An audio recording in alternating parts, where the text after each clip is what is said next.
এবার নবীজি বলছেন জাহান্নামে আমি উকি মেরে দেখেছি, জাহান্নামে দেখেছি বেশিরভাগ অধিবাসী, জাহান্নামের বেশিরভাগ মানুষ হচ্ছে উম্মতে মুহাম্মাদির নারী জাতি। বলেন নাউজুবিল্লাহ। কেন তারা জাহান্নামে যাবে? নবীজি বলছেন কয়েকটা কারণ। এক, তারা বেশি বেশি লানত এবং অভিশাপ করে। এক। দুই, তারা এমন কিছু কাপড় পরে শেষ জামানায় বাইরে ঘুরবে যে কাপড়গুলো পরেও তারা নগ্ন থাকবে। দুই, অর্থাৎ বেপরদামির কারণে। তিন, তারা বুক পিঠ চাপড়ায়, প্রলাপ বিলাপ করে, এটা একটা কারণ।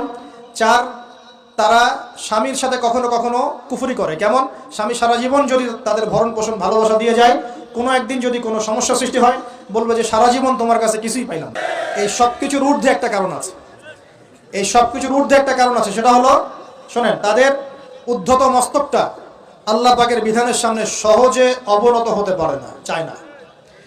এগুলো কিন্তু সব মেয়েদের জন্য নয়। উম্মতে মুহাম্মদ